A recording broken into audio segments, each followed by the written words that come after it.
Nobody's getting frustrated around here, folks. We're going to do this. We're going to keep playing until we win the game.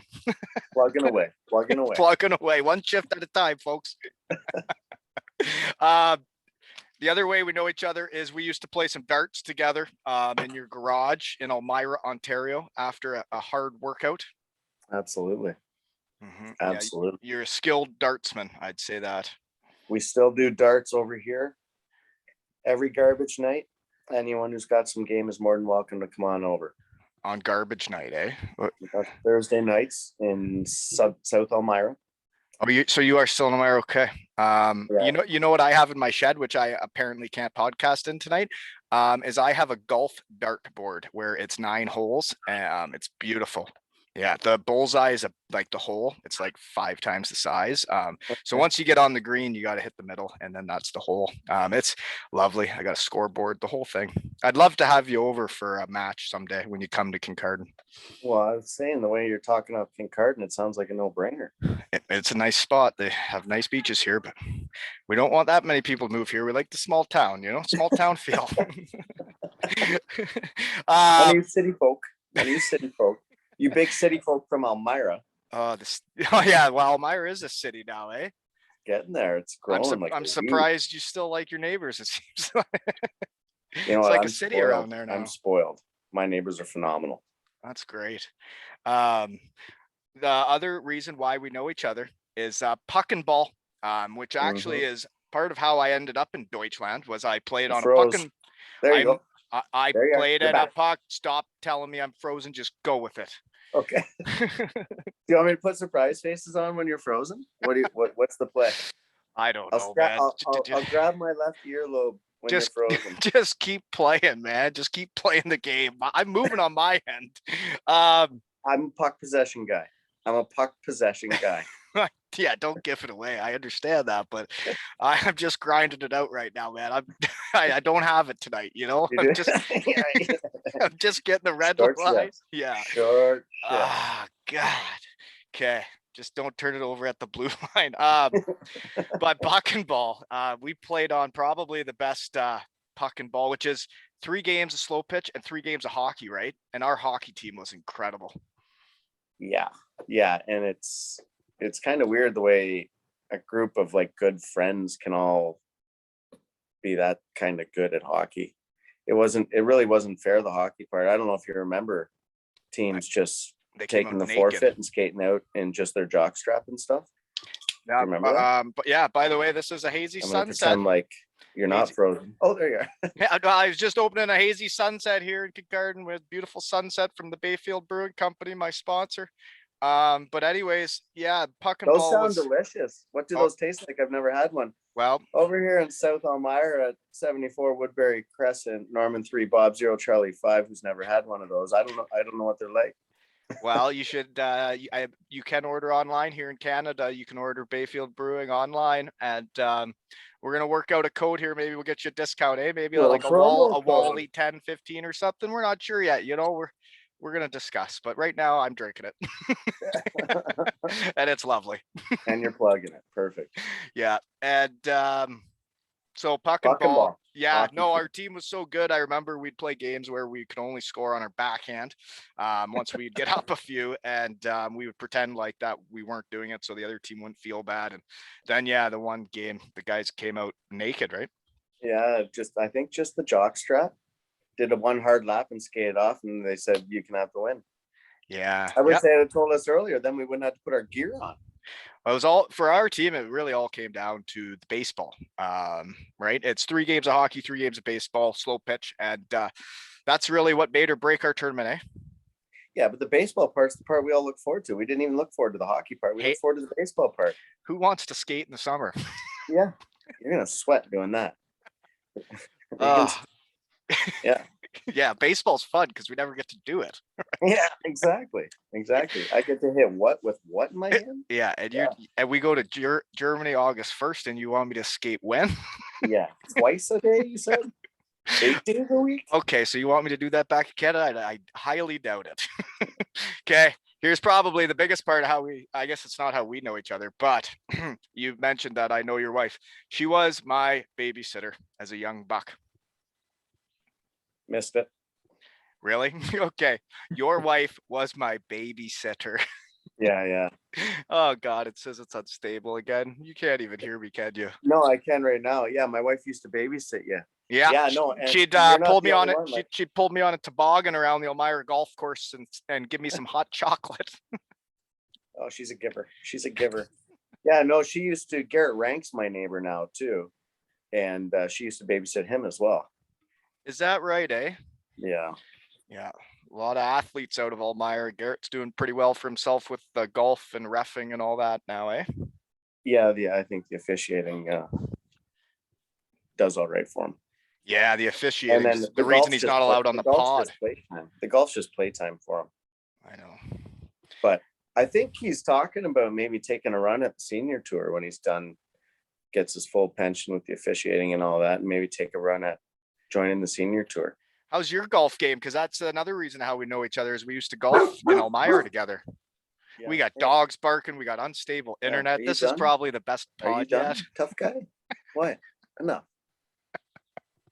I'm gonna pretend again like you're not frozen. Golf. How's my golf game? Inconsistent. I would say anywhere between. Well, I tied my personal best at Elmira this year, which is 66. Oh wow, that is good. And but I've also been higher than that. Well, I don't know. I would say solid for the amount I play. I can't complain. I got a sprained ankle right now. How are you getting injured at this point in your life? What are you doing? Well, that's a story I don't want to share for the internet. That's a non-record story. I used to get paid to be coordinated, and it's a good thing I don't now because I'm not coordinated. I can get injured doing anything now. Anything. It's crazy. Oh, but what was I saying? Golf? What was I saying? That you shot a 66. Pump your own tires. Way to go. No, there was I didn't ask anything about that. There was something after that. Yeah, we should play for money. My personal best was when I was 13 years old. So I don't think I'm in the running, which was 74 in Elmira. So you shot 74 as a 13-year-old? From the Red Tees in the tournament. Yeah. Club championship. Mm-hmm. I don't care. That's still low for 13. Well, I know. That's when I took it competitively. And then I guess what are these things you sip on while you play when you get older? They really made me lose focus on the competitive edge of golfing. And I just enjoyed the sport from then on. Yeah, they took the edge. You didn't enjoy the sport. You enjoy the 4 hours away from home. Let's be honest. Hanging out with my buddies in nature and well manicured grass. Looking up at the blue sky, smelling the fresh dew on the grass, free club cleaning early in the morning, not feeling guilty about having a pint at 7:55 a.m. because it's still delicious then on a warm sunny day, right? Well, if they're cold, they're cold. You're not frozen, so I'm sure you're bowing your head and agreeing with me and all that. My dog just fell for no reason. I can't wait for the YouTube version of this because you were just frozen saying all that. This is gonna be great. Are we gonna have to do a rerun? God no, we'll do a round 2, but we're putting this out there for the folks whether it happens or not. Gosh, it doesn't matter. It's all about just giving it your best effort. So you're saying the flow might not be consistent during this with the questions and answers? I'm not sure where we're at anymore, but I'm having a lot of laughs, so we're fine. Okay, where and what are you doing now? Now I am in Elmira. We built a home in Elmira when we moved back from Germany, and I am doing some small group and private skill sessions on the side. And I'm a manny as well. I'm kind of a half retired guy living off my wife and not playing golf as much as I'd like to. Get my heart broken by my teenage daughters because they're growing up way too fast. And I have no importance in their life other than for a ride or money. And there's other boys that are more important than me in their life. So, but my daughter got me a hat that says DLM that draws all kinds of questions. I should have brought it out here, and I get asked every time I wear it. And it stands for Dad's Lives Matter because it's never shown.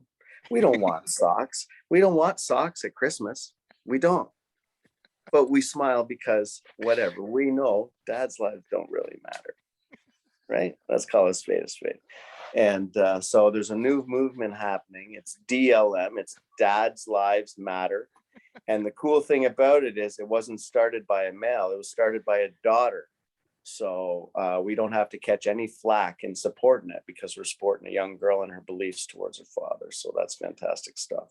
That is fantastic stuff. And that actually is kind of how I'm unstable again. That's how I found the pod is, you know, Dad's Lives Matter too. And I was not myself. I didn't get to act like myself. I didn't get to be Wally very often. I was, just being a dad. And, so there's a lot of times I cook food and I totally forget to cook food for myself, right? Well, that's on you. You don't look like you're skipping too many meals, Wally. Really? Everybody else tells me that they thought I'd be fatter. Sorry? Most people say they thought I'd be fatter after hockey. What, have you lost weight since you stopped playing? I'm about right in my honey hole there. I did gain excessive weight. Right after even like the season I got injured my last year. I was tipping the scales over 200. Wasn't a healthy 200 either. I slipped into that pit of quicksand as well too. I set a personal best for weight and there was no good weight at all. And the first two digits were 2-1. And that was depressing. Yeah, sometimes you just got to take a hard look in the mirror and say, you know what? I'm starting a podcast in the shed and drinking beers and I'm going to lose weight.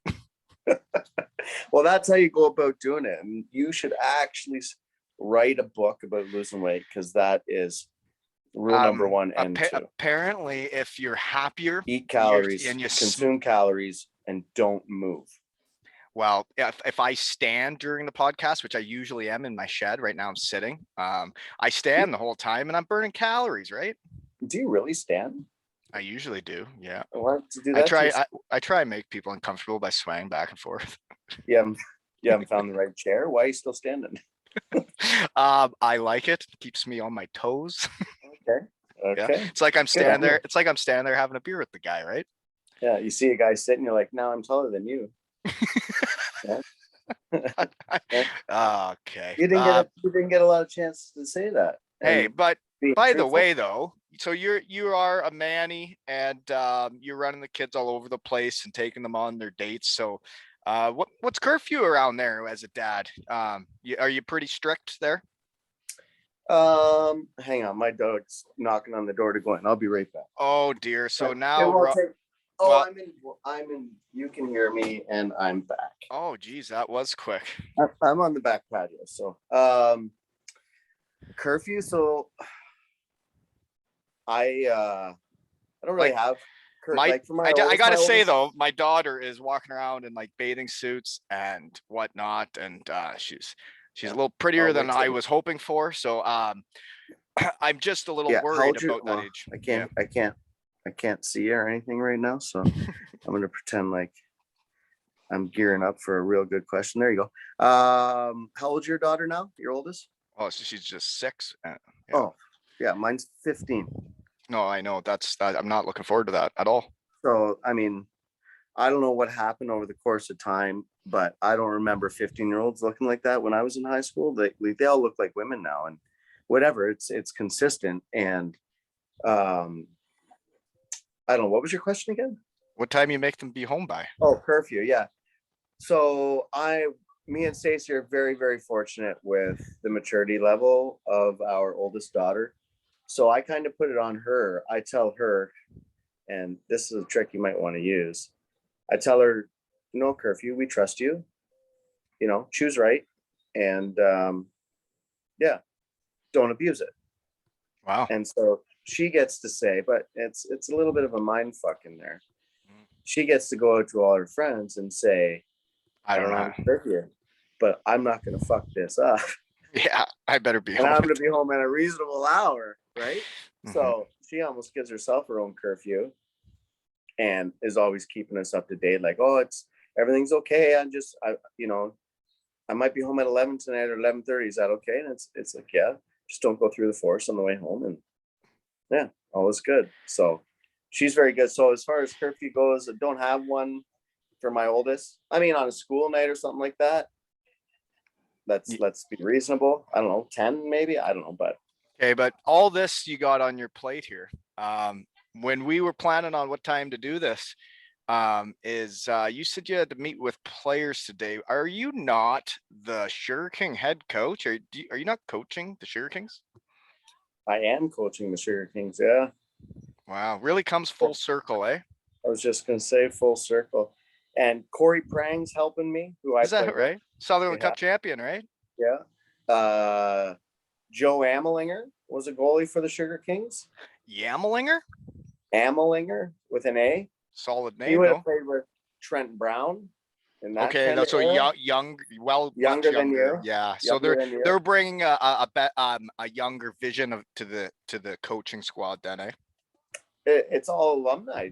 It's pretty much just all alumni. Joe was there, so when I started on, they talked me into doing it, and Trent Brown was the head coach.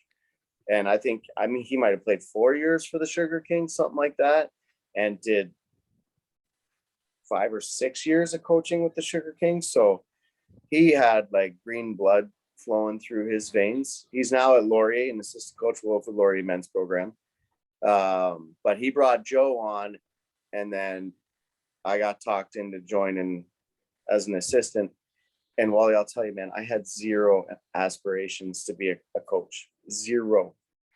I did not I didn't want to do it. I was not excited to do it. I was just trying to help out Skippy and Trent.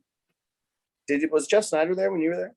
He was the one that gave me my first tryout as a 13-year-old, okay. But then he was with the Kitchener Rangers when I would have got there. Oh, okay. So yeah, Joe was there.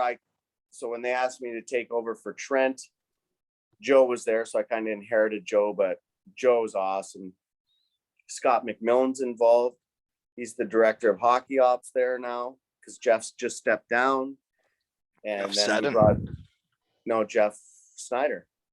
Oh, okay. Jeff Seddon's been on for years and years and years and years. And then brought in Corey Prang. So yeah. Wow. Yeah, it is all Sugar Kings, and I know all of them. That's interesting. That's good you're there helping out because coaching does matter, right?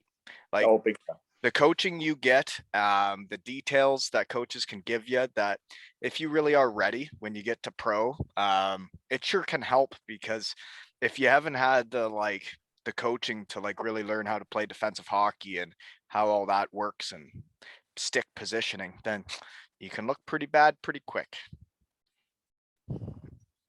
Am I frozen and now you're just nodding your head?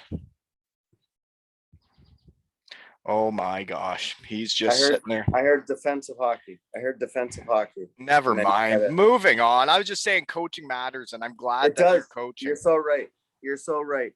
And you know what? It doesn't always translate player to coach either. Like just because you played a long time or anything like that, that does not mean you're going to be a good coach. And vice versa. You don't have to play to be a great coach. And a fantastic example of that is Scott McMillan. The highest level hockey played was junior C, and he could coach at any level I've ever been exposed to, without a doubt. So it goes both ways. Is that right, eh? Yeah. I knew he did some coaching. I didn't know. So, okay, here's a question for you. There's a random one. How different is your house now to 502 Clark Street? Oh, yeah. A lot cleaner. It's a lot cleaner, maybe a touch bigger, lots newer. I can't say it's in a nicer neighborhood because we had a great neighborhood. Does it say where that question comes from? I've had a couple Fair State people on, and I look forward to having a couple more on. Yeah, much different. Well, there's female tenants at this one versus there was no female tenants at 502 Clark Street. So 502 Clark Street, can you give the listeners a background of what that is? Yeah, that was the house me and my roommates lived in at Fair State for our last 3 years there. We had to live on campus as freshmen, so we lived in the dorms, which is brilliant because you get to meet so many people outside of just hockey, and that's awesome. And then your sophomore year, you're allowed to move off campus, and everyone does because you can put a little money in your pocket because it's a little cheaper than the dorms, and Yeah. so you get that check or whatever. I don't know if you did that at Western, but they made us stay we in the did dorms that. for 2 Cash in years. your meal plan to get some cash, and all of a sudden you're eating ramen noodles and KD every night because you pissed away all your food money on booze or what have you. But yeah, no, 502 Clark Street, that was the house we lived at for 3 years. We believe it's haunted. I don't know if the other Fair State guys, was the other Fair State guys a tenant there? They did live there, yes. I believe Really? they took over the house after you. Who was it? This would have been Nesbitt. He hasn't been on the show yet, but I also had Eric Jeff Nesbitt. Lewie on. You had Lewie on too? Oh yeah, buddy, I've been busy. I'm gonna have to start looking at all these, Wally. Do you know Lewie? I didn't. Now we're like brothers. He is a lot of fun, man. He seems like a lot of fun. Yeah. Oh my gosh, Jeff Lewie. So he would have been a freshman when I was a senior? I think so, yeah. And so you're his Dave Kuzno. Dave Kuzno was my, yeah, same for me. Yeah, you know, okay. Kuz, yeah.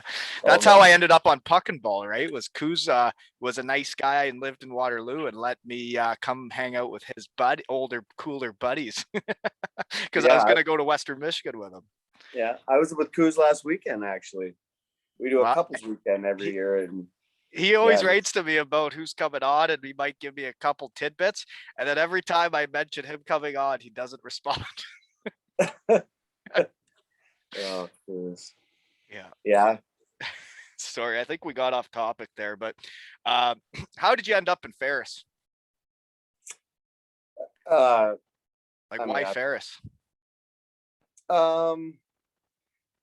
Ferris, well, one, it was a full scholarship. There was a couple other bigger schools that weren't offering full scholarships. It was kind of like 3 or 4 years. And I didn't have any money, so sorry. As cool as it'd be to go to one of those schools, I couldn't afford it. And the other thing was, so all the the stigma was you come in as freshman, you're nothing, and you won't start playing till later and later. So my freshman year, there was 12 or 13 seniors. So they were going to be gone after 1 year. So I thought I'd have 3 years of a real opportunity to really play, to eat up some minutes and maybe get some opportunity. And Ferris was in that conference, right?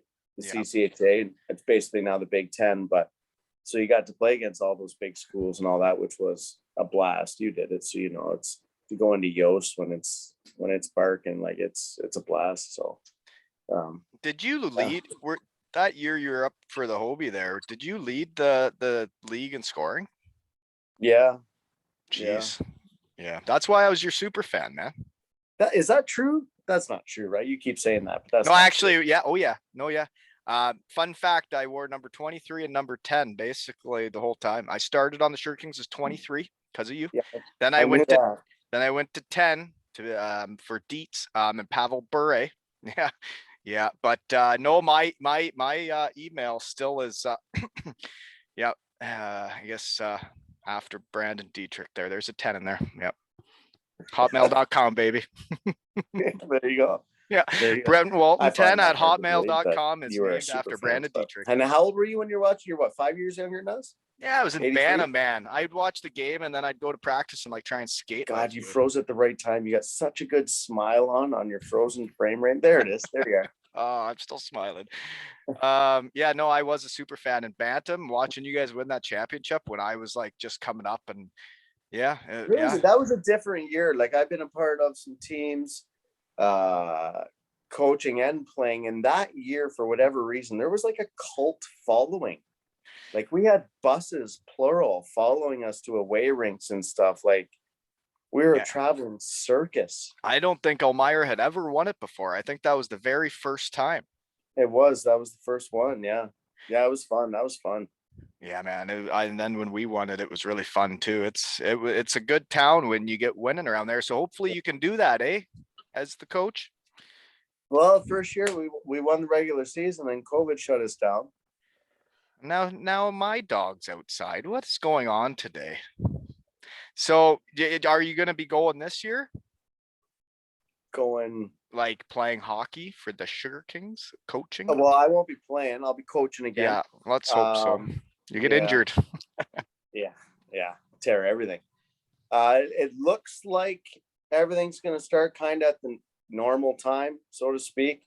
They have some mandate. They're trying to get it where everyone's got to be fully vaccinated before they can partake and what have you. But I don't mind that. Excuse me, a little beer burp there. I hope you didn't get that on picture, but Oh no, it's okay. happens. I burp all the time right into the mic. People love it. Yeah. But that is good marketing, actually. Oh yeah. But yeah, no, it looks like we're gonna go and what have you. So That's good. Yeah. Okay, moving on then is we really didn't get a deep dive into Lewie, or I guess I sidetracked you there, or 502 Clark Street, which was the hockey house, but I just heard it was kind of wasn't, just well kept, I guess. You guys probably didn't take good care of it. Well, I mean, I lived with a Scandinavian. Oh, lovely. You cut Denmark. off. There you go. No, Swedish.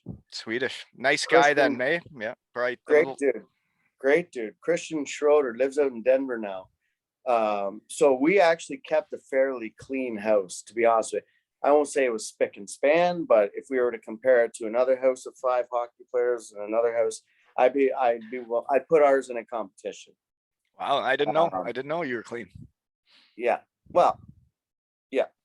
And but with that being said, Jeff Lewie. Mhm. How big do you know Jeff now? Have you met him in person? No, just via Zoom. Played hockey against him about 30 times though. Jeff Lewie is one of my favorite young kids that I've ever had, where I was kind of veteran and had him as a youngster. And it's super skilled, first of all, like super duper skilled. But this man at, I don't know, 5'9", 5'10", maybe he grew to 5'11", I don't know. I felt like he was shorter than me, 155 pounds.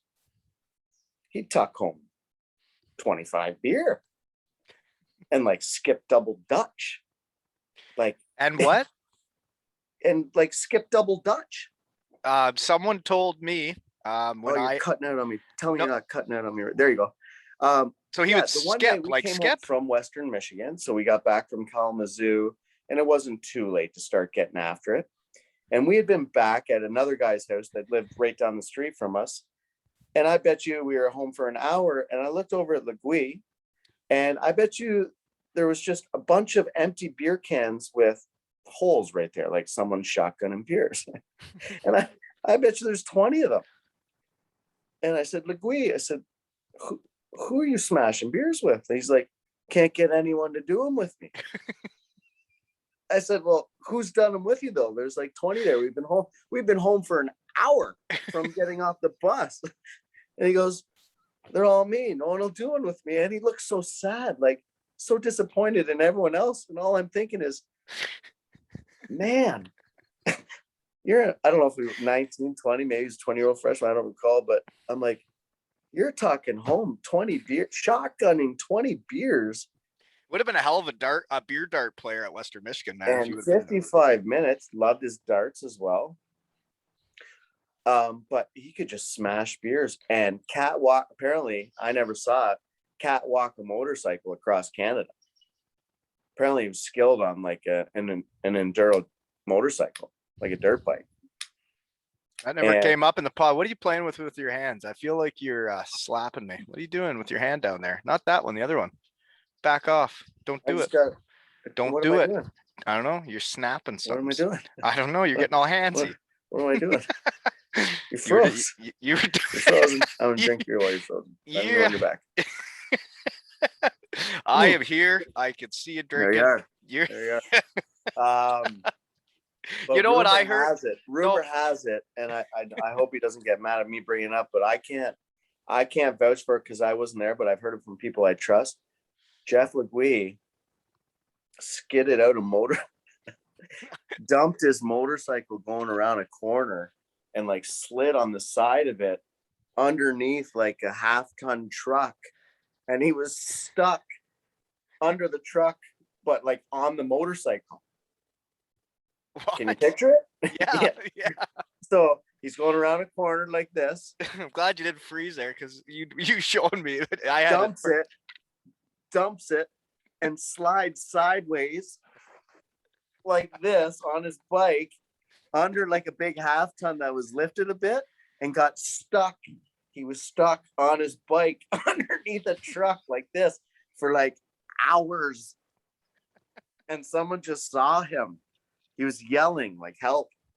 He was stuck there for hours? I heard he was stuck there for a long time. So don't quote me on being stuck there for a super long time, but well, if you ever get him back on the show, you got to get confirmation on that story because fair enough. Because I can't wait to start having round 2 with people. There's just so many people I haven't had round 1 with. I mean, I didn't even contact you until episode 58. You know, like that's wild.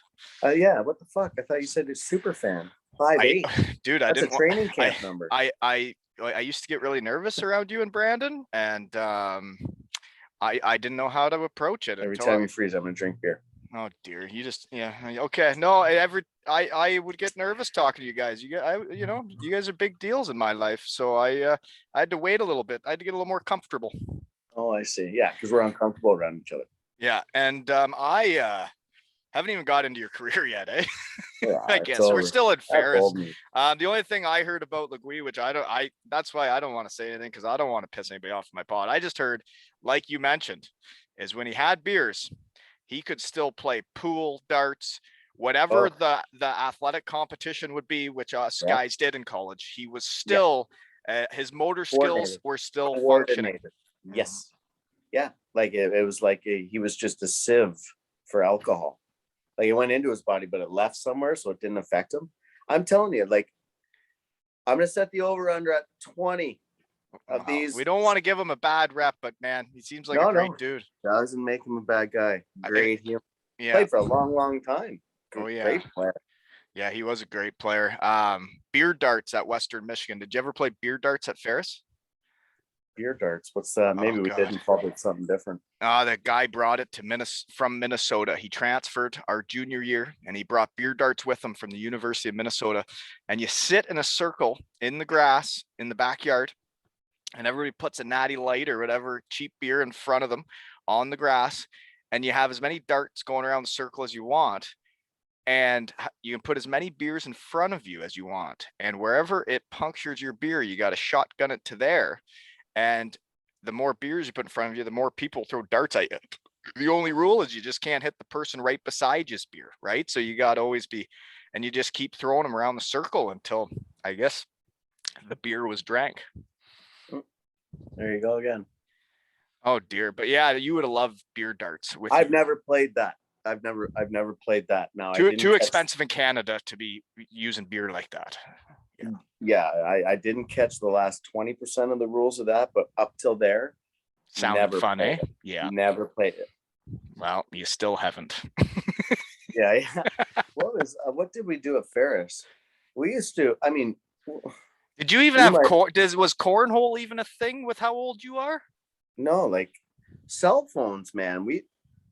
I didn't have. I think my roommates started getting cell phones maybe our junior year. Other than that, there was no cell phones. Am I aging myself? Well, we all know. I mentioned your age when I said you're from Edmonton, so we're good. But no, it's true. And I actually, like, when I went to Deutschland, same as you, like, I was rocking a blue Nokia phone for years. I never had a real phone. Yeah. It was fun. Yeah, I remember when the iPhone came out, like, I was over in Germany already.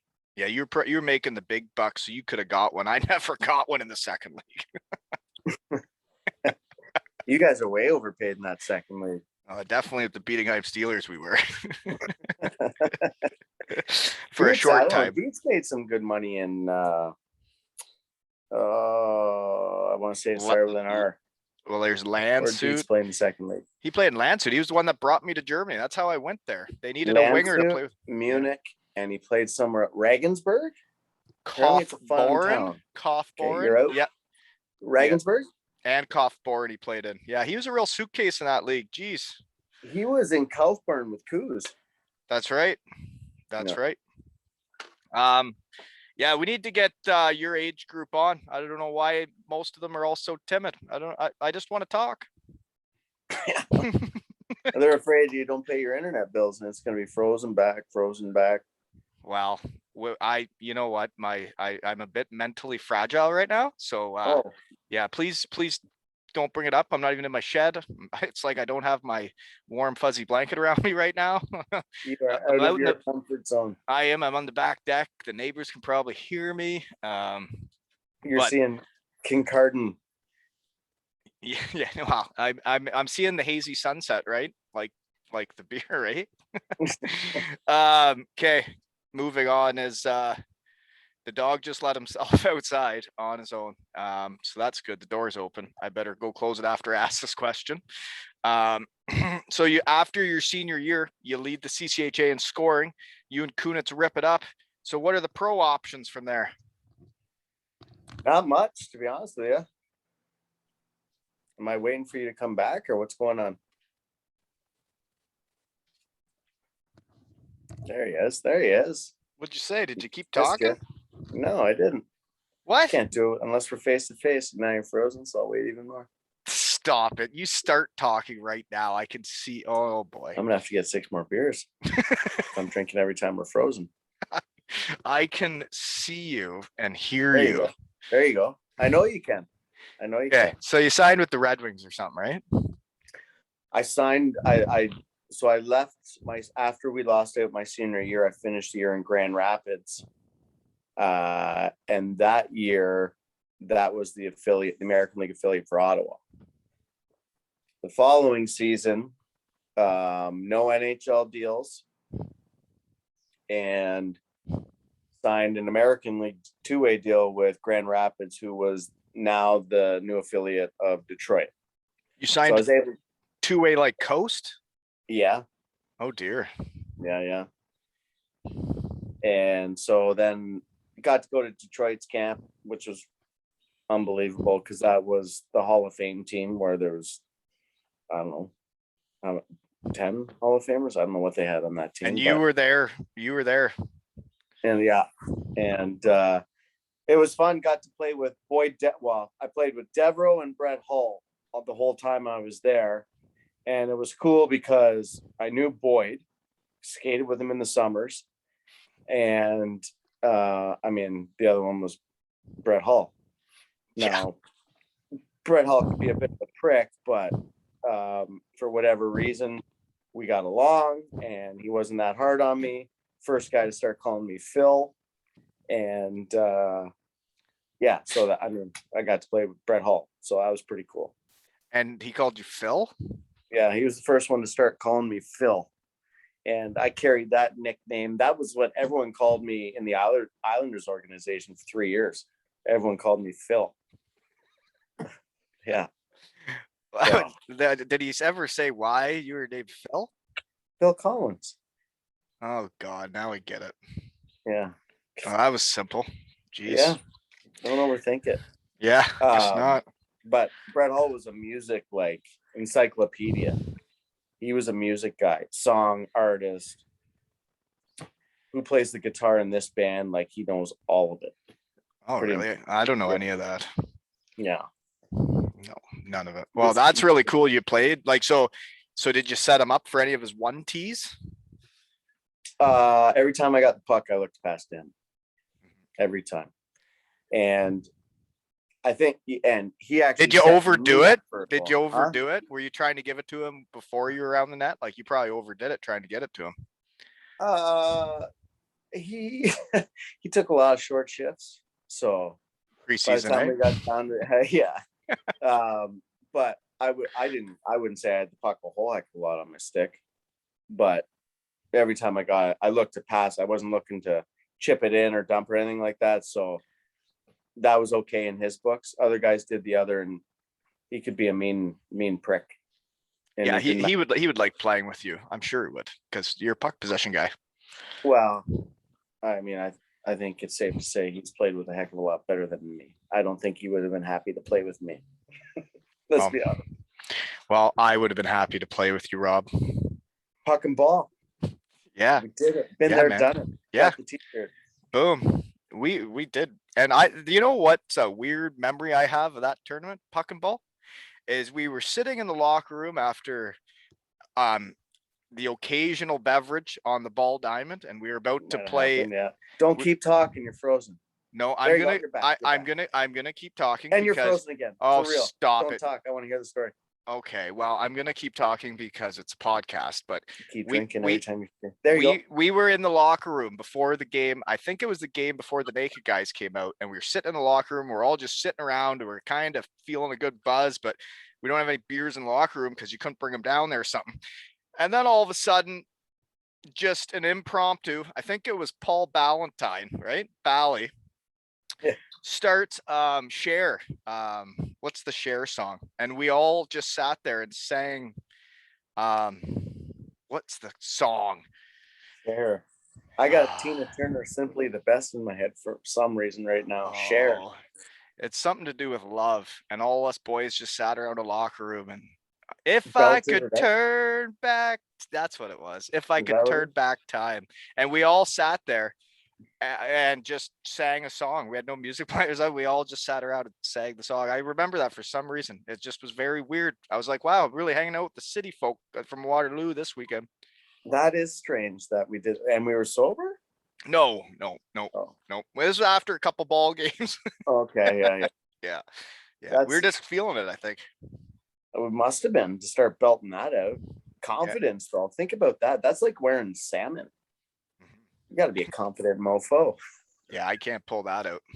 Yeah, there's not a shirt in the closet that is salmon. Am I getting too dark here? No, you're fine. Stop worrying about it, man. Your salt and pepper. It's fine. We can see it all. So it's gonna have to be 12 L's and hockey tails. Brett Walton. Every time he freezes, you got to drink. It's like a drinking game. It's the new internet drinking game. Every time you do a podcast with Wally and it freezes, you got to drink. And by the time you're done the 28-minute podcast, you're smacked. I want to be a part of that. Oh, well, we're on pace here, but so you played a full year though. You never went to the coast, eh? You never had that on the resume. That's how you get to the DL and stuff like that in Europe. You don't play for the Daytona Beach Bombers in the East Coast. You stuck it out. So you're on a two-way deal and you're in the AHL the whole year, eh? Yep. Yeah. Danton, Cole, and you know what? I didn't get off to a great start. So I had that anxiety of getting sent down to the East Coast and what have you. And it's a boys club. If you get kind of labeled in that, right, it's tough to make it to the next step. And if you start on a contract that has East Coast option, usually that's where they have you penciled in. Yep. And Danton Cole was my coach, and he was a Michigan State guy, so he might have been a touch biased to some of the college guys at that time. But I got off to a bit of a slow start. But he was my coach all training camp with Detroit. And all we did was inter-squad games. So I associated with him a lot. So we kind of built a bit of a relationship. And I remember he told me maybe 8 games into the season, he said, relax. And he's like, you're not getting sent down. You're here to stay, chill out, relax, and go play. And from there on, I was like, there goes the anxiety. You can just go play, right? And it worked out. And I got to play with some really good players, and they helped me look better than I probably was to promote me to the next contract. What have you? You're need to be a little more higher on yourself, if that's a word, because it is. You smoke marijuana to get higher. 1 second. Oh geez, now he's leaving again. His dog's probably coming out too. Oh, you got the lights on. That's gorgeous. Here we go. We are going all night apparently. Yeah, why not? No, Now you can get the but shine off my five you head. were, to be honest, you were really, really good. And like when I saw guys like you and Kunitz for that matter, like when they left college, and they, Yeah, you good got, days and bad days. well, but like you guys Cutting were, out on me, and I got no beer. oh my, You told me to bring 2 ales. I grabbed 2 ales, and I that's, needed. that's Oh, just, you're back. You're that's back. just the name of the show, Two Ales. That's just the name of the show, man. You can have as many as you want. No, I know, but that's beautiful. Who Oh, came up with that for you? my neighbor, actually. If you think you're lucky with your neighbors, you got no idea.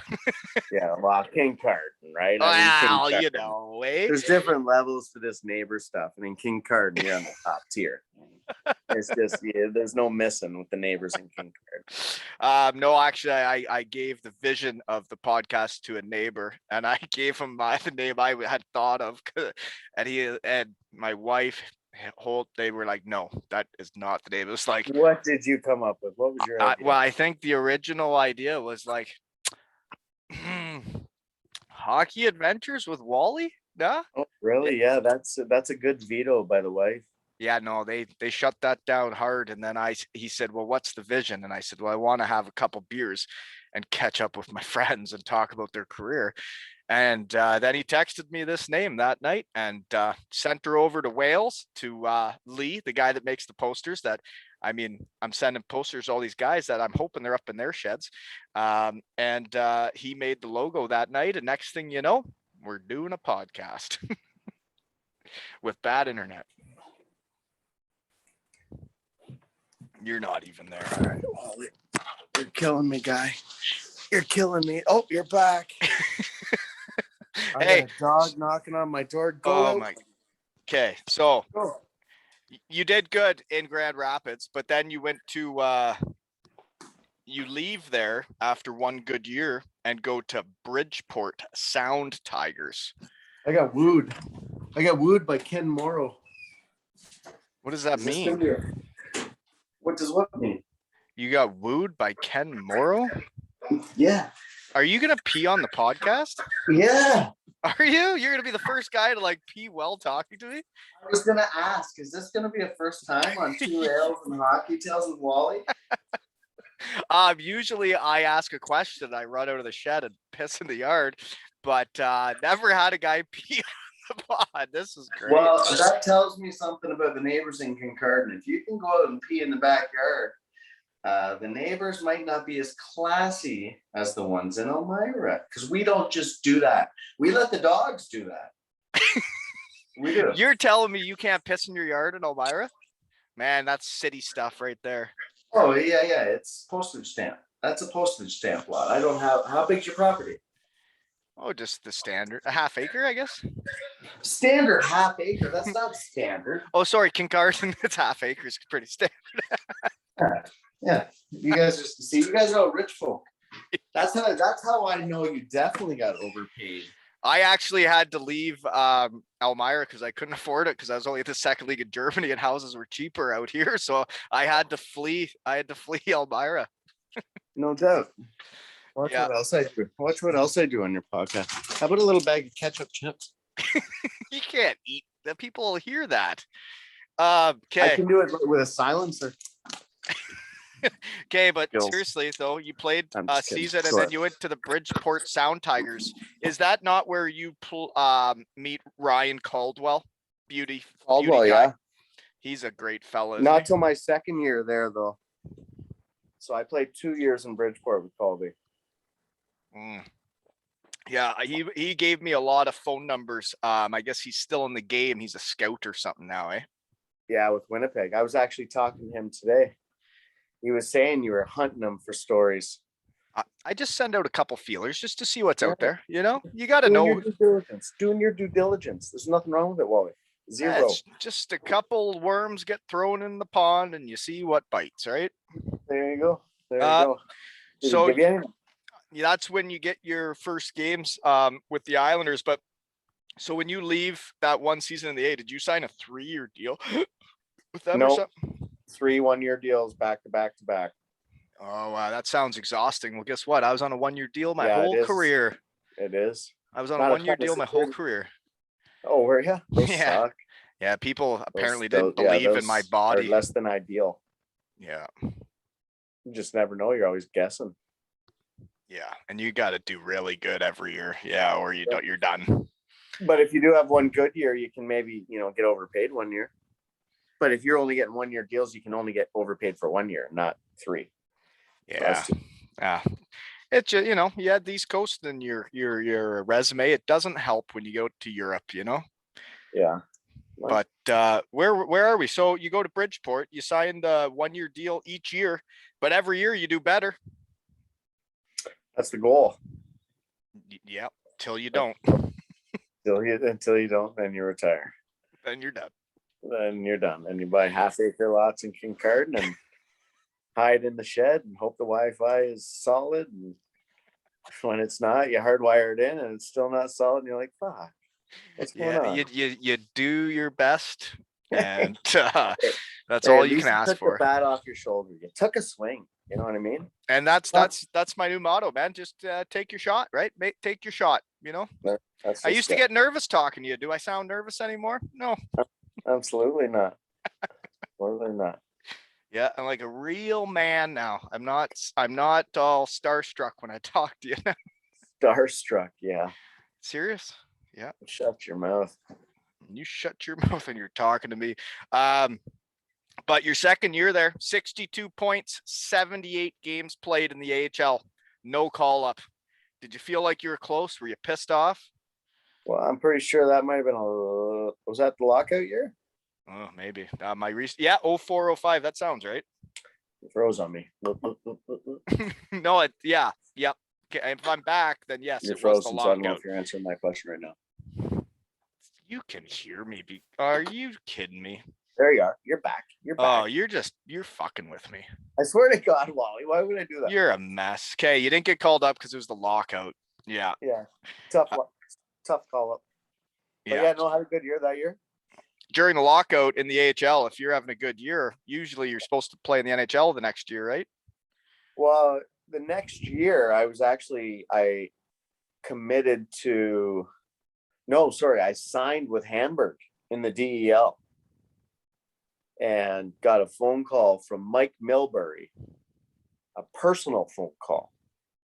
When does that happen? Like, you always go through the agent. Yeah. And he said, yeah, I heard you signed in Hamburg in the German league. And I said, yeah, I'm not gonna lie, he obviously knows. He goes, well, why would you do that? We had you penciled in for top 13 here. Like, here's what we're offering. And at that time, there was a max in the minors. You could only make, I think it was, if you made over $75,000 and got called up, you had clear waivers every time you got sent down. So like everyone in the minors made 74,999, whatever. It's a racket. And he's like, well, we had you penciled in, like, here's our two-way offer, whatever. So, I mean, I go from 6 to midnight, and every contract I had over in Germany, up until the end, I had an out clause where if I had an NHL deal by whatever date it was, I think it was July 21st or something like that, that I could get out of the DEL deal. And so that year I got out of that deal because Mike Mulberry had led me to believe that making the Islanders was a real thing right out of camp. And it was not the case. It was not the case. I think by the third day they were running 2 different groups, and there was the ones in the twos, and I was in the twos by like day 3, and I'm like, what the, like, come on, Mike. But yeah, whatever. I got games that year, so I'm glad I stayed in North America for sure. Yeah, well, you played in the NHL. I mean, there's a lot of people that can't say that, but I'm glad you got to do it before you went overseas. Because to be honest, I probably cut out at this point. I think I didn't say it because I probably cut out and the internet sucked. But when you and Kunitz, when I had seen you guys play in college, and then I went to college, and then I was kind of doing pretty good, and I was like, well, if those 2 guys can't make the NHL with what they did, how the hell am I ever going to make it? I'm shorter, I'm fatter, and they were incredible. and they're still not there. And it was actually kind of deflating that you and Kunitz, it took like 3 years for Kunitz to even make it, right? Well, no, Kunitz is so he didn't leave early. He played out all 4 years, and then he actually signed the max at the time. I think it was like a 1.2 signing bonus, and like he got max across the table. And his first like 20 games or something like that was with Anaheim, and didn't score a goal or nothing and got sent down. So he was in Cincinnati in the minors. And I remember, so I would have been in Bridgeport. It's my first year in Bridgeport, and we had met up with each other when he was in town to play us for a cocktail, and got fairly twisted up, and he was talking about it. He's like, man, like I was just gripping the stick too hard. He's like, there's different levels, and you've seen it, say the top guy in the DEL versus the bottom guy in the DL, top guy in the NHL versus, on your team versus the bottom guy in your team. There's just different levels to stuff. And he's like, there's just different levels, but there's certain guys that are at a level where he's like, I believe I got every bit as much as them, but for whatever reason, They're there. And it's a mental thing, man. It's a mental huge, thing. huge. Mental huge. And he figured it out. And the next year, I think he broke Paul Correa's rookie scoring record for points, and it just took off from there. And I'd say he had a decent career, right? Oh, he did all right. I remember, like, people probably don't even remember this, but he played a couple games for the Thrashers and was put on waivers, and that's how he ends up back with Anaheim. And Exactly. I think it's that year, right? Like, yeah. It's when I saw like what he was going through and what you were going through, and I was having big college years, and I was like, the NHL does not seem very attainable at all. Well, and that was back. That was still back in the day of the big man rule too, right? Oh, like yeah. us little guys, there wasn't as much opportunity as there might be now, where size played more. Now the guys are huge. Guys are bigger, stronger, faster now than even back then. But like a guy like Pat Kane to go first overall, no one was taking a little guy like that first overall, so to speak. You know what I mean? So, and you got an exciting brand of hockey right now. It's faster and it's more skilled, but at the same time, back then I would say it was size played a bit more of a role as far as what was attractive to a team and what wasn't. Oh, definitely. But like you were, I would say, like, I kind of played similar to you though. Like, you were little, but we didn't mind mucking it up. We didn't mind getting in there, I mean, I never met a guy as tough as my stick, so. I've seen it work before. Actually, Chris Menard brought it up in his podcast.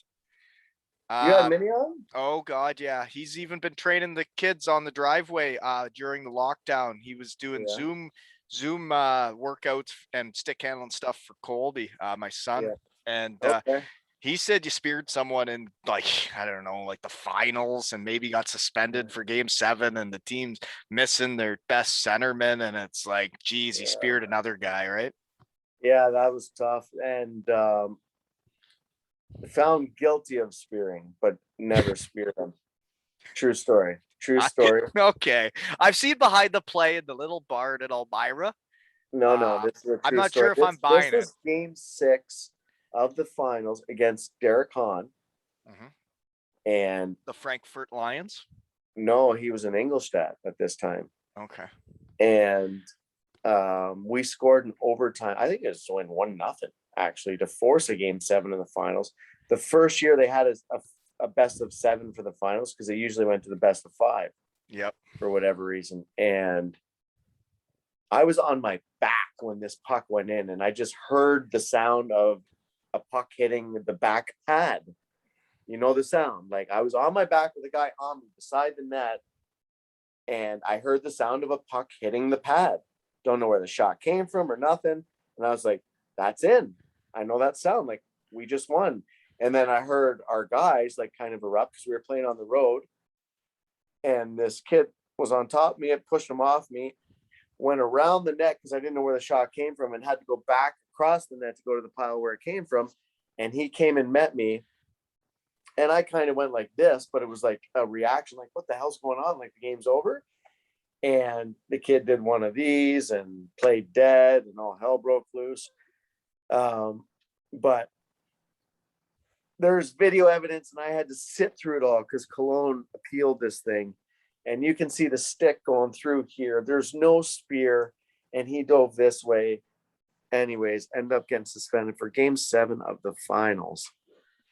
Yeah, to watch us get the shit kicked out of us. It was tough to watch. Sucks. That's brutal. And I know exactly what you mean. There was some guys that thought it was soccer out there, eh? And you know what though? Is the kid that did it, karma's a bitch. It was a Slovenian kid, and his last name was Jeglic, Jeglic. And I don't know if you remember the last Olympic Games, but a Slovenian kid got kicked out of the Olympics for doping. It was him. It was him. It was the kid that played dead, faked the spear, and I got suspended. And it was actually my wife that told me, like, did you hear about the kid that got suspended from Slovenia for doping? It was the kid that played dead that pretended like you speared him. So he was cheating on the ice and off the ice. Good for him. Hey, what a punk.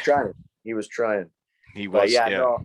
So got called for spearing, found guilty of spearing. It would have been one of those. I got released from prison after serving 8 years, and I was found innocent after all. But I mean, I wasn't totally innocent on the ice, if that's what we're getting at all the time. But in that occasion, I was innocent. Innocent. Fair enough. But how did you make the decision then? When you do get your 8 games for the Islanders and decide to go to the DAG Metro Stars at Dusseldorf? Yeah. Well, we had just had our first kid, and the security part of it, because the last year I was up, down, up, down, up, down, up, down. It wasn't like I was up for 3 weeks or 4 weeks and then back. It was up, down, up, down, up, down, up, down. So I didn't want to do that again. And they're throwing around some decent money in Germany. And it was a lighter schedule. You know, I looked into, you can qualify for a full pension after, 7.5 seasons, basically. I wasn't getting any younger, so took all that into account. And you can see the world. You know what I mean? I mean, you lived over there. Germany's awesome. Are you kidding me? I don't know if you have anything bad to say. If you do, you're an idiot. But Germany's awesome. No, I totally agree, man. It was I never thought much of Germany because I didn't know much about it until I went there. And it was the same as people people would come to visit you and they would be like, we never would have thought to come to Germany in Europe. But now that we're here, it was the nicest place we went to. Am I frozen again? This is a mess. I was just saying Germany's really nice too. Have I came back yet? There you are. Oh my God. There you are. Germany is really nice. So I'm with you. I caught that and totally agree. Can du sprechen ein bisschen Deutsch? Ein bisschen mal, ja. Aber dein Kind, no, I was gonna say your kids went to the international schools, eh? Why didn't you give it a go? I wanted to hear it. I couldn't remember what school was called. I think it's called Schule. Yeah. Dietrich always, every time I run into him still, he's always talking German and that. Yeah. Second league players, we know it a little better than you prima donnas in the first league, you know? Meine Deutsch sehr gut. Sehr gut. Lick me a Master. Oh, baby. Yeah. How's Maul, du Spaß, du. Du bist ein kleiner Nute. Yeah. Do you know what that is? Yeah, all the Germans taught us all the good words, right? Yeah, that's you little whore. I could trash talk on the ice. Yeah. No, I can get by. I would say my sentence structure and all that wouldn't be perfect, but I can get by. Yeah, so. No, that's good. It would have been nice to hit a beer tent with you over there to see how we were doing, eh? I never. You were always playing in those shit boxes for towns. Sorry, man. Not all of us could make the first league. Right? You were playing in the hood. We didn't even have walls on some of the arenas. So probably at the start, right? Oh yeah, it was a mess. And then I remember there was Who had an outdoor rink over there? Who had like when I oh first went over there, Augsburg was open to the outside, yeah, and now they got Schwenningen it. was too. They closed it in while I was playing there. Yeah, Schwenningen. Well, actually, my last year, maybe in my last 2 years, last 1 or 2 years, there in the first league, and they actually had a really nice rink, Yeah. like character and what have you. You're frozen right now. Oh no, it was a great But rink. there you go. But Augsburg was open to the outside my first year, and I played with a guy, Jean-Luc Grandpierre. Do you know that name? Yep. D-man for the Guelph Storm when I was a young buck. Really? He played in the OHL? I thought he was a Quebec guy. I'm pretty sure he played for the Guelph Storm with Jamie Wright when I was growing up as a kid. Jean-Luc Grandpierre, massive black guy. Yep, that's the guy. Great human. So we're in Augsburg, southern Germany, and the wind is just howling. And there's actually, it's fall. Is it fall? But there's leaves and there's shit blowing. There's snowing on the ice and all that. And there's a TV timeout or something. And I'm standing beside Lukey, and he gets hit with a cigarette butt, like a lit cigarette butt. Because the open arenas, you could smoke in them. And what's Lukey do? Like, he could have taken that as, you know, the racist thing and all that, because it's not like they're real far from. You played in Augsburg, have you not? You know, like right behind the players' bench. I don't think I did play in Augsburg. Oh no. So, anyways, you can almost reach out and grab a player. So he gets hit with a cigarette butt, and I'm standing beside him. You know what this guy picks up the cigarette butt, takes a monster drag, like this, and flicks it back into the stands like this. This is during the game, like during a TV timeout. Like, yeah, outdoor arenas, awesome. Straubing, I think, was open to the outside until they closed it in as well. You would have played in Straubing lots, no? Nope, they were in the first league when I got there, but I went to the rink for I went to visit a buddy there that's supposed to be coming on soon. Canzanello. Andy Canzanello. He's supposed to be coming on. I played with him in Syracuse. He was nice enough to take me to Qdoba after my first practice, and he was a nice guy. I'm pretty sure there was one night in Straubing who knew him, and we got all bent out of, well, not bent out of shit. Caldy knows him. Maybe it was Caldwell. We got all twisted up in the basement floor, some Irish pub in Straubing with him. Yeah, he's a lot of fun. I stayed over at his place when I was playing in Landshut one night, and we ran into each other at Oktoberfest, my first week in Germany. I tell you, when you see guys, you know, at like a beer tent, there's nothing better, than a German beer tent. Yeah, oh yeah. Especially if you find them in a beer tent where there's 1,500 people in that beer tent too, right? Oh yeah, it was the real deal. And when you run into someone, you know, your day can change drastically. Oh yeah. I know what you were doing in that basement of the Irish pub. So I guess I don't even know where we're at anymore, but we're in Dusseldorf. So that's a really nice city, And you lived there a long time. Eight years, I think I had down. 8 years we were in Dusseldorf. Yeah, I loved it. Great town. That's all you got, You're getting tired at your age this late at night. No, I mean, I understand. I don't know. I don't know either. 500, a little over 500. Okay, what was your name there? People. What was your name? You know what it kind of reminded me of? It kind of reminded me of the Denver of North America, where it had every major thing, you know, first league soccer, major this, cinemas, music, whatever. But you didn't feel like you're in a massive city like Toronto or LA or New York traffic or anything like that. It reminded me of Denver, and I love Denver. So big fans of Dusseldorf.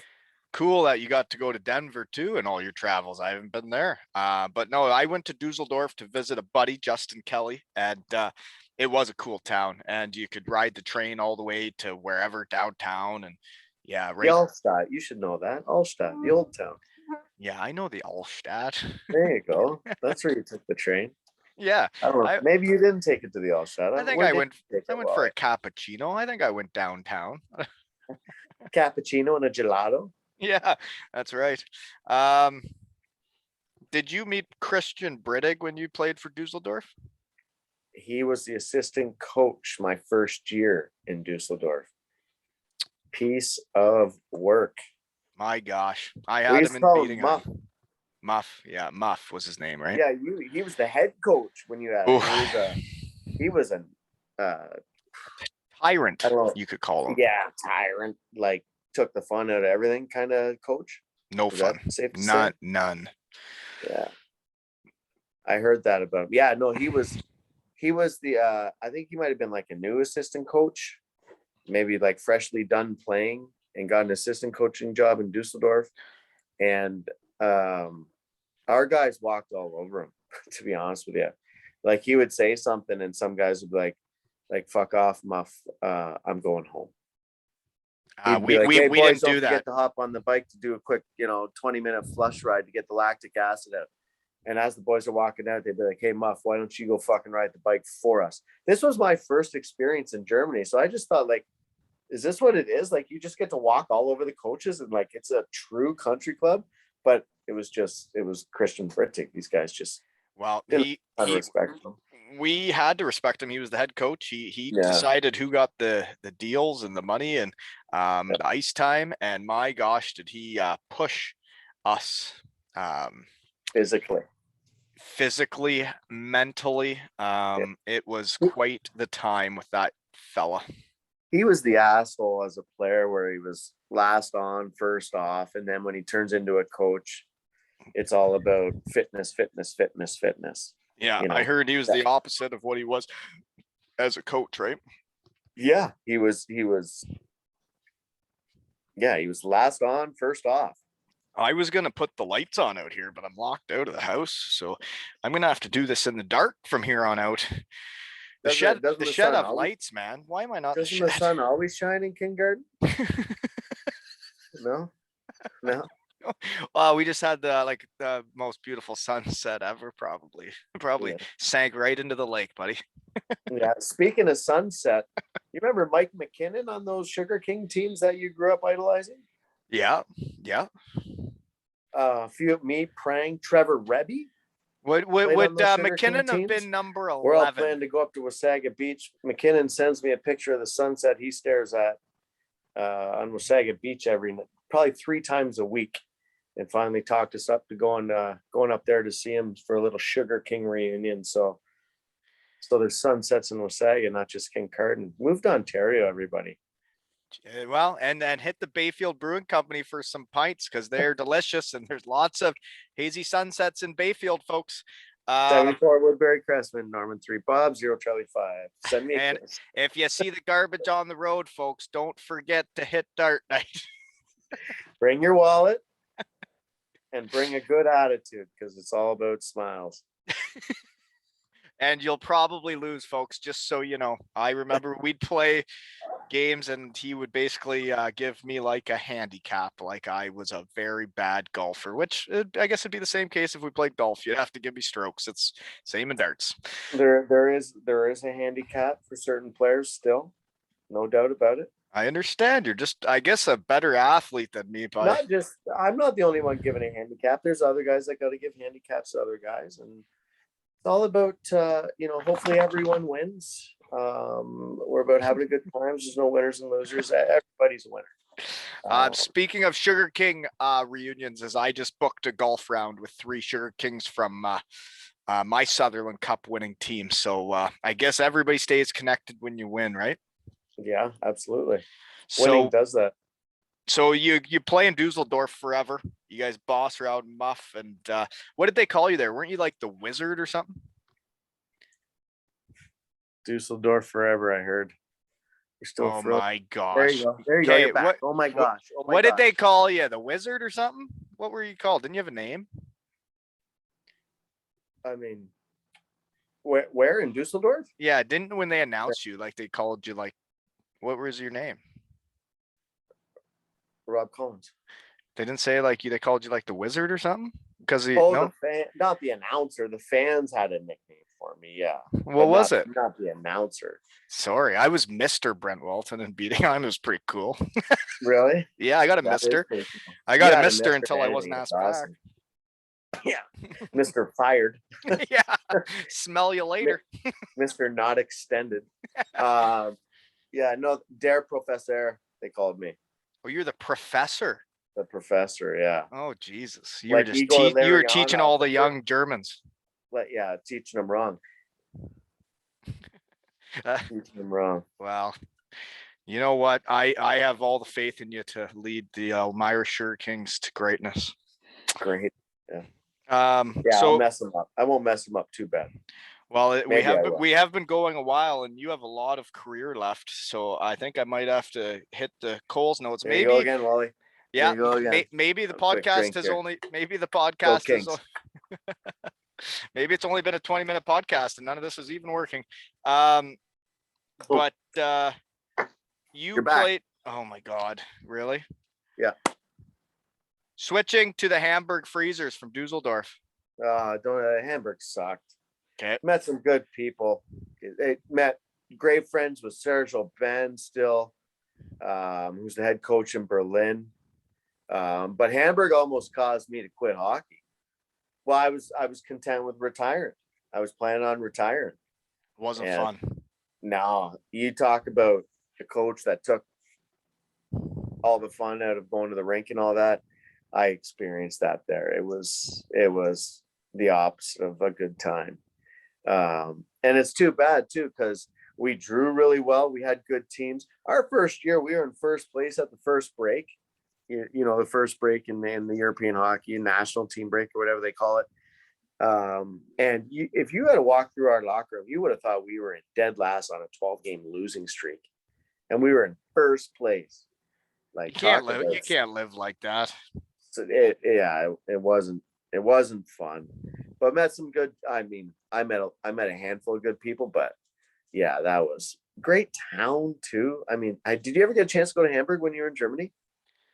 Surely you heard the stories. Right? I've been there. I've been there a handful of times actually. I've even seen doctors there. Yeah, I went on vacation there. Yeah, I've been there quite a bit. It's a beautiful town. Awesome city, and it's too bad too because we were averaging over 10,000 a night there. Phenomenal facilities. Yeah, but they had the wrong guy at the steering wheel when I was there. That's for sure. That sucks. Sure. Yeah, that happens. And it does. It happens. But yeah, no, I was there for 2 years, and so then you were done. And I think I skated with you this summer, and you were like kind of trying to even convince me or Brandon Dietrich. You were like, "Yeah, I'm signing for the Brampton Beast. I'm done. I'm gonna live in Elmira, and I'm gonna drive back and forth to Brampton." Well, yeah, no. So one day I was living in Kitchener at the time, and Dietz showed up in my backyard, and he was talking to me about he was meeting with the coaches with Brampton, and I was like, Brampton who? Because this was their first season or whatever, right? The Brampton Beast, yeah, in the Central Hockey League they were in, and we got talking, thought it might be fun to. We'll play one more year for fun, play together. Haven't done it since the Sugar Kings, and do it for 1 year for some fun. And so yeah, I did that for, I don't know, you probably know better than me how many games I played there now if you looked up my stats. But then I got lured back to Germany at the deadline. Yeah, and I could see how that would happen. I could see the Central Hockey League in Brampton. You probably had to travel a lot. And I guess that's when you go to Cologne, right? So that's when you decide to get back in, and you're not done yet, right? Well, I mean, to be honest with you, so my first GM in Germany, in Dusseldorf, was in Cologne at that time. And he called me and said, would you have any interest in doing this? And Lance Nethery was his name. And I said, well, not really, not without the family and what have you, And he's like, wow, we got a team, and we're a piece short. We're convinced kind of that you're the piece. What if we give you this? And I said, well, you got to let me talk to Stacy. And I was prepared to say no, but they kind of threw a number at me that if I didn't bring it up to Stacy, she'd be really mad if I at least didn't tell her about it. She's like, see ya. So I ended up there for 3 months on my own because we went all the way to the finals. And that's the year you got suspended. So Dusseldorf offered me a 2-year deal after that playoff, and they extended it after 1 year. And all of a sudden, I'm almost 40 years old, and I'm like, man, this is getting to be way too hard to keep up to these guys. I'm too slow, too small, too weak. Like, it's tough. So it sucks when guys get younger than you, eh? I had a kid on Maximilian Camera, something like that. One of the nicest skaters I ever played with, to be honest with you, but he was less than half my age. That hurts, eh? I was 38 and he had just turned 19. Yeah, that was my win. But you were still playing at that time. That's pretty cool, man.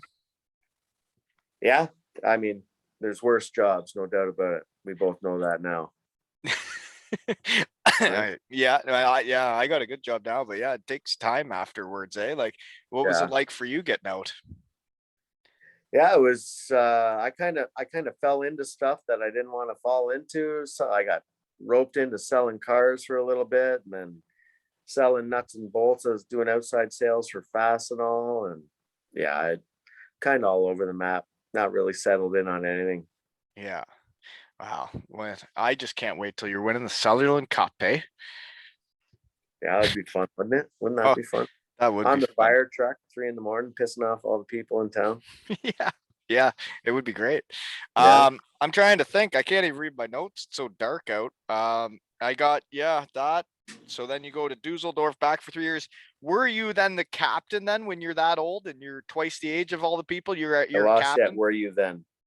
It's still stuck. It's gonna be tough. Is that right? I can predict what there it is. There you are. Were you the captain at the end? Where in Dusseldorf? Yeah.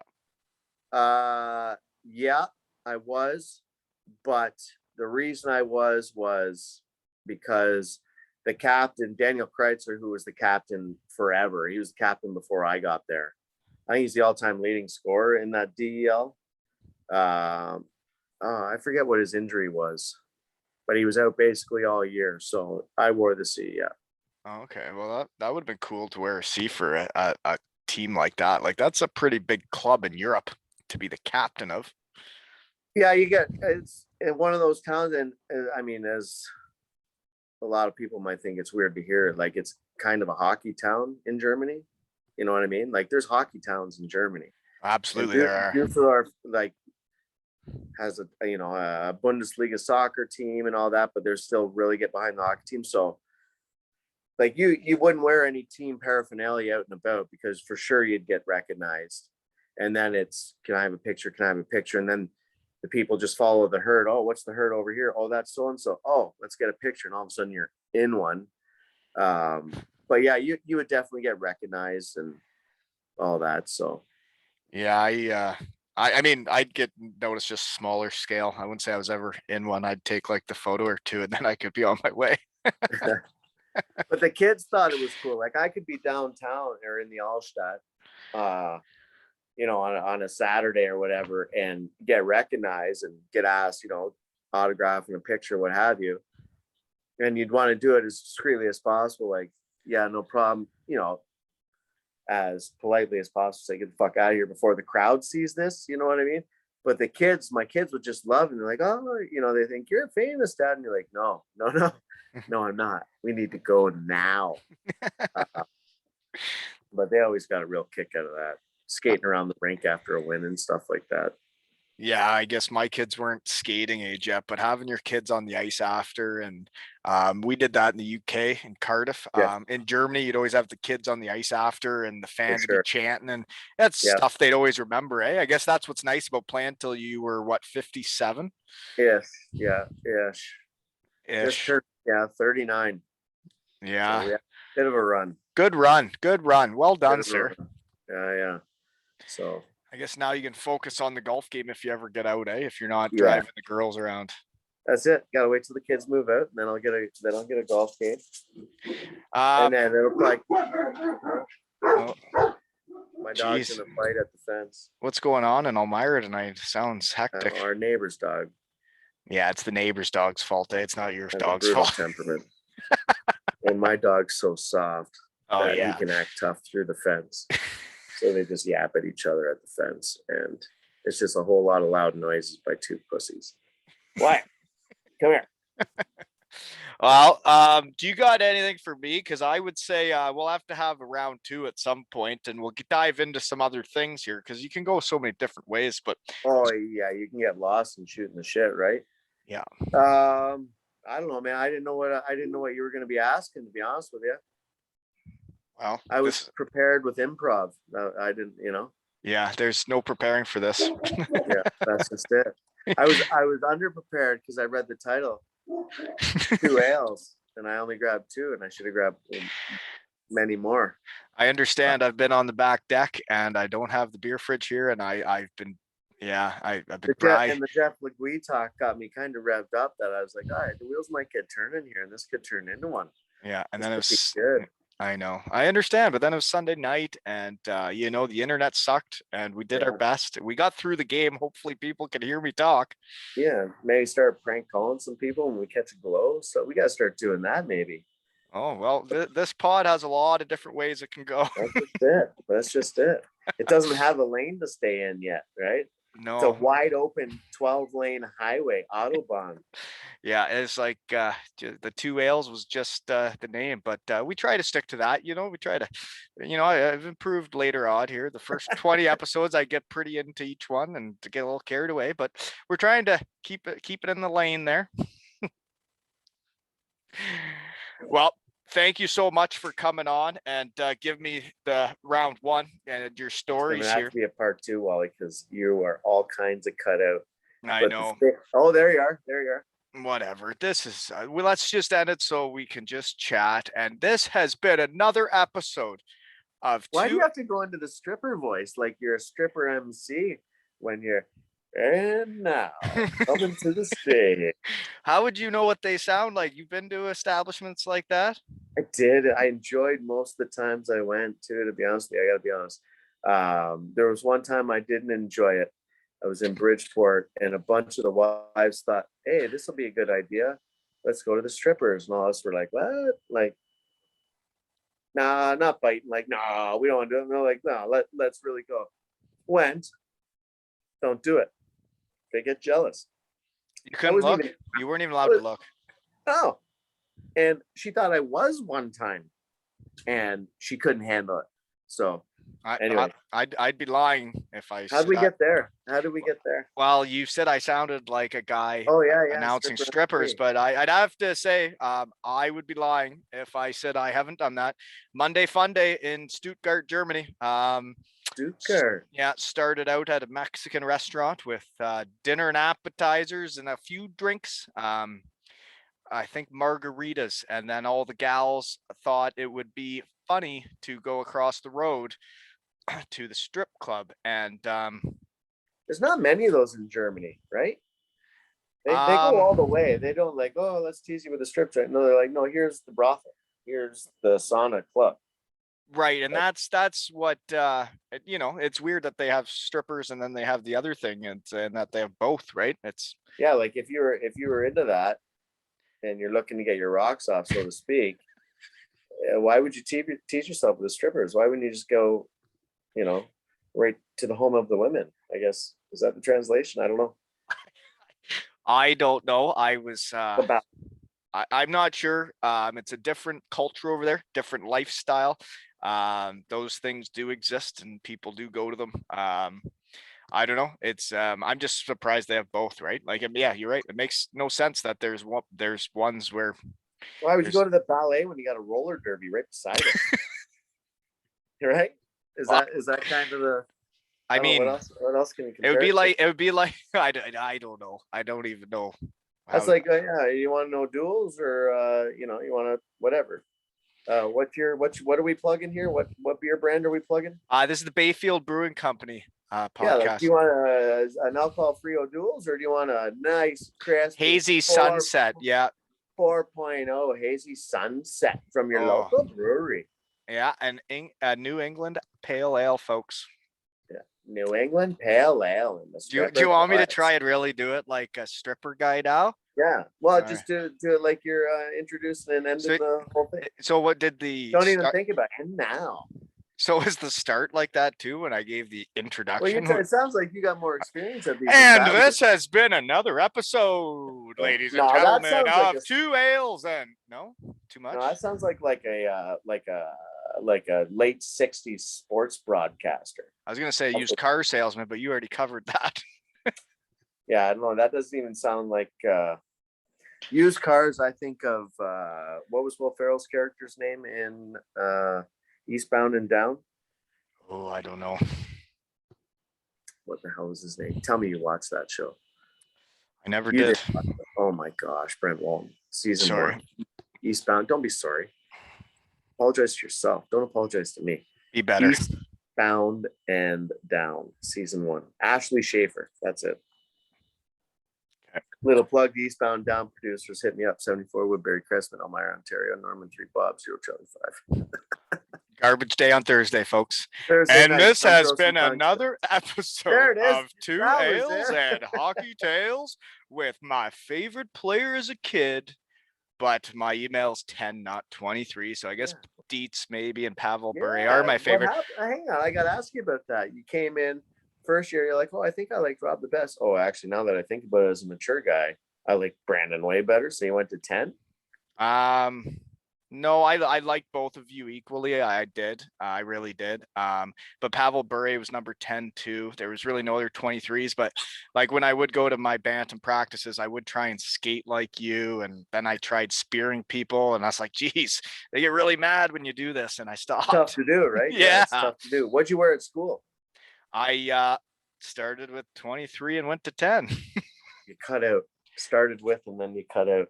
Oh, geez. You have a frozen fart face. You actually look like, oh, no, you're back, man. I started with 23 until the guy that was wearing number 10 left. And then I switched to 10 again, just like Junior B, man. I was you and Dietz my whole life, man. Until your senior year was you had a big year your senior year, right? Or was it your junior year? Or did you have 2 big years? I guess 2, but junior year was like 50 points. And then senior year was like a lot of goals, I guess, because nobody else was scoring on that team. Yeah. Then I didn't even get to go to a real training camp, play with real players. So you're a lucky duck, man. Yeah. It's not always lucky. Sometimes, like, I don't know, do you ever get the opportunity to do a Wingate test? Those are so fun. Yeah, I did do one. I actually was in shape at the training camp. I really freaked them out. I came in with like abdominal muscles and stuff. And well, I was gonna say rounds of shape, yeah. No, I was skinny, Rob. I lost 26 pounds that summer. You found them though, yeah? What? Did you find them and put them back on? I got sent 26 pounds. What would you have weighed in at? Like 165, 170? I think I was 166, man. I was getting chucked around after I used to have a big barrel and an ass. Yeah. What camp were you 166 at? My first pro one in Columbus. Yeah, I was. I had abs. So would Columbus have been Syracuse? Would that have been the affiliate then? Yeah, that's right. Yeah. No, it was. They didn't let me play with the real players, and then they cut me after 2 days. And then I got sent to the coast, and I went straight to Taco Bell, and I was depressed, and I ate because I was unhappy, and I was unhappy because I ate. It happens. And you know what? You just do your best and forget the rest, right? Hey, stop caring about what people think of you too. That is a life lesson. No, that's actually what the podcast is all about, man. I realized I'm not a bad guy. I actually, I don't care what people think. And then we had a lot of fun in our hockey careers, and I want to talk about it. There you go. Yeah, as soon as you can get to the point where you don't care about what people think of you, they ask you a question, you give them the answer. If they take it wrong, that's on them. I didn't mean that. So whatever. Go deal with your shit. I'm good. You'll be happier. I can't wait to have a dart match someday. I'd love you to see par darts. It's a When are you lovely. back in Elmira? We'll get a round of golfing. Time it so it's a Thursday. We'll play a round of golf, have a nice steak dinner, and then throw some darts at night with the neighbors. Holy moly! You want me to come on garbage day in Elmira? That sounds hectic. Yeah, You still I golf? I love golfing. I never get any time to do it, and I work a Well, real job now, so I don't yeah. get much time. And when I do Yeah, get free time, I holidays. pretty much pod. Yeah. Mom and dad are still down the road from the golf course, correct? Oh yeah, we better have a round next time I'm in town and play some darts for sure. Thursdays are tough though. You cut out on me. Son of a This has been son of a. another episode of Two Ales and Hockey Tales with Robbie and Wally.